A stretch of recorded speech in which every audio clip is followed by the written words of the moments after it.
things people talk about in desire to be successful. All of the elements.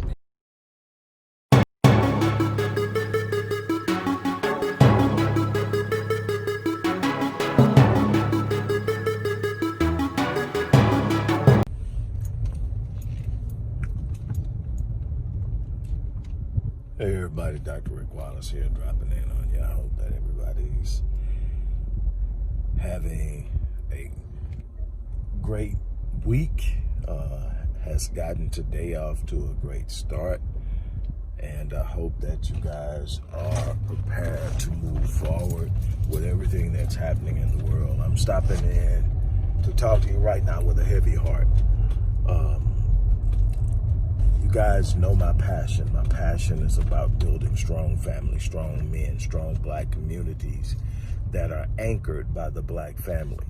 And one of my emphasis is on building strong men who protect and cover black women. And anytime I see the opposite, it really truly vexes my spirit at a level that I can't even possibly explain to you. And I want you to say her name, Kimberly Robinson. There are so many of these young sisters who are falling by the wayside, and they're not getting any press. They're not getting any exposure. We're not talking about them. And I want her name. I don't even want to say the name of the monster that took her life. Kimberly Robinson is a young 20-something-year-old mother of 5 who was asleep in her bedroom with her 4-year-old when her ex-boyfriend kicked in her front door, came upstairs, kicked in her bedroom door, and shot her 6 times with her 4-year-old laying in the bed with her, grazing the 4-year-old twice, one in the face, once in the shoulder. Because she had come to a point where she had decided once and for all that she was not going to tolerate his abusive nature. And his response was to kill her. And, you know, he's in custody now, but no sentence is going to bring her back. No sentence is going to help her 5 children to deal with the trauma of what they experience. No sentence is going to help her family grapple with the the ramifications of what has taken place. I am so sick and tired of seeing the failure of this community, especially black men, to properly engage the need to be present and influential and impactful in the lives of young black males in the developmental ages and stages, so that they don't have these emotional lapses and displays of weakness and brokenness that is a part of the trauma that's passed down in so many different ways. And when I say trauma, I do not state this trauma as some justification or excuse for the crap that is happening. It is absolutely unacceptable for black men to be the cause of the pain, suffering, and death of black women and children. Absolutely not. The one thing that we can never escape is our responsibility to protect. Never, ever can we escape that. We are supposed to be the thing that make black women feel secure and safe. We cannot be a part of their terror. We cannot be a part of their trauma tree. We cannot be a part of all the things that go along with her leading the nation in the cases of depression. We have a responsibility. I'm fighting with every ounce of my being to be an influence, to have an impact, to change things. But it's going to take a united and concerted effort. For the person who jumped on Marion and I's broadcast about restoration of the black family and iterated and stressed that black women shouldn't need a black man, this is why. Because without the presence of a black man, there's an entire gap in the understanding of manhood. A woman can't give an understanding of manhood because she's not a man. She doesn't understand it. She can say what a man should do based off of her observations, but she can't give. She can't explain to a young boy what he's feeling when the testosterone levels start to rise and he becomes more aggressive. She can't explain to him why he's becoming more aggressive, more muscular, more strong, and what that's meant for. She can't tell him that. She can tell him, but she can't express it from a place that he knows. She knows exactly what he's feeling. That comes from a man. That's why men have to be present.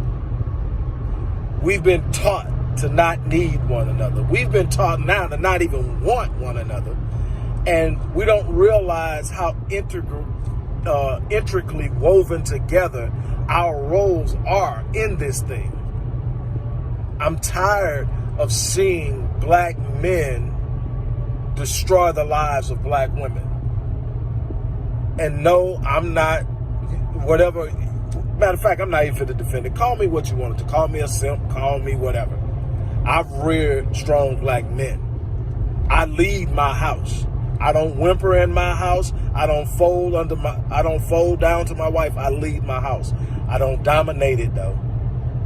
I don't strong arm it though. I don't threaten it though. But I lead it. I'm the final word in my home. But I'm not the only word. And I'm often the last word when only necessary. So call me what you want to. But I'm leading a strong family. I'm building a strong home. I'm building a strong community. Sitting up trying to dominate a woman isn't strength. That's weakness, fear, and intimidation.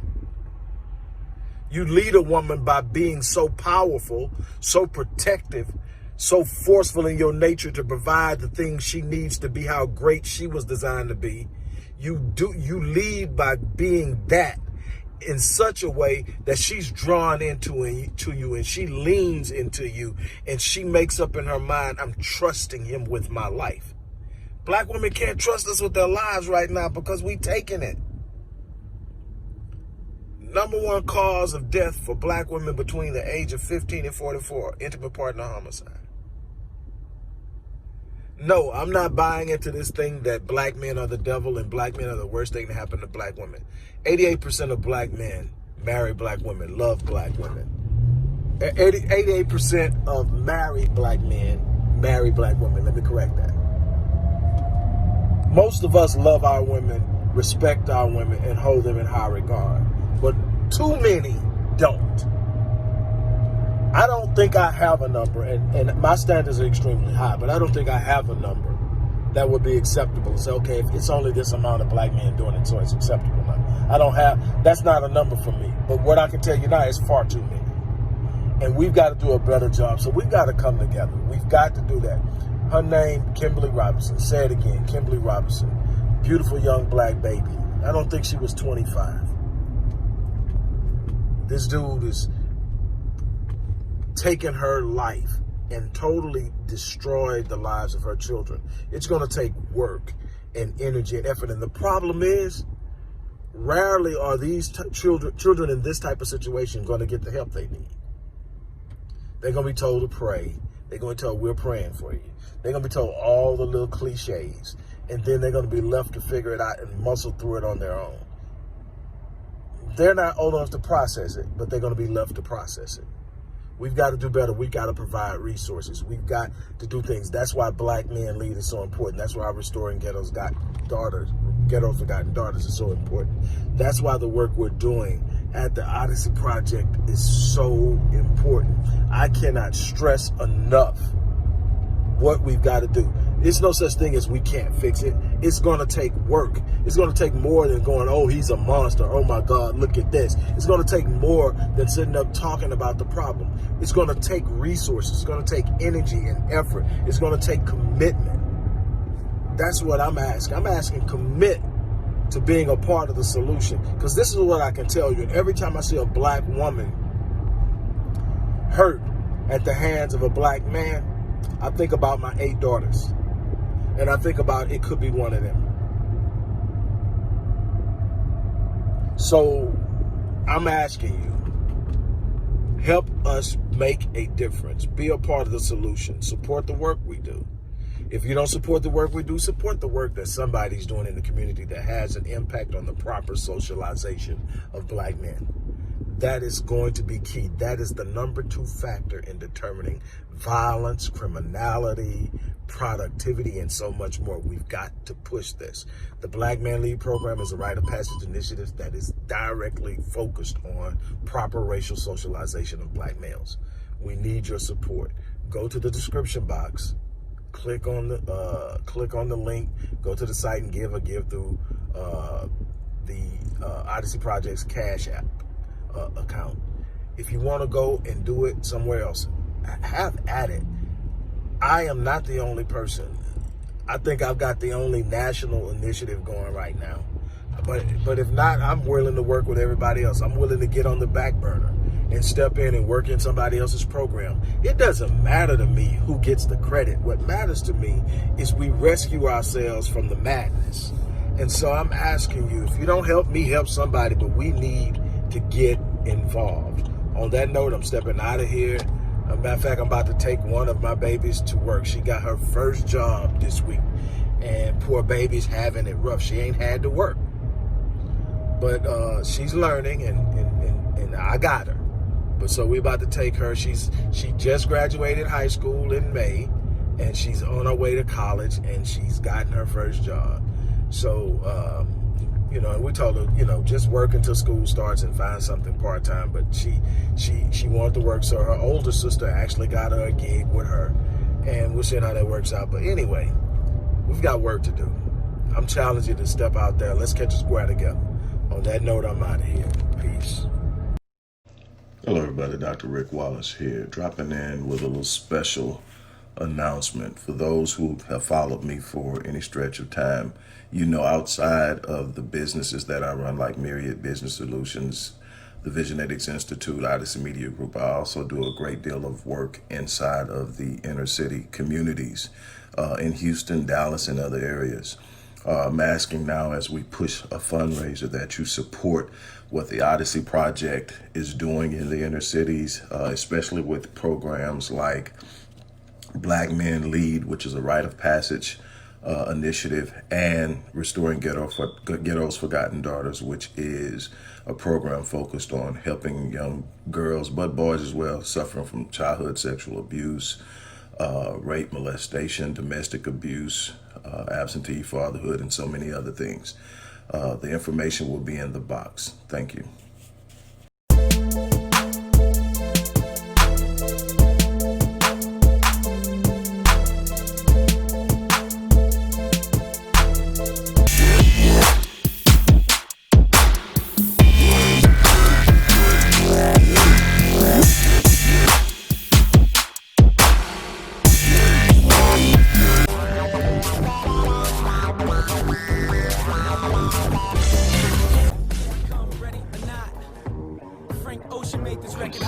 From a conceptual perspective, people talk about it as all of the elements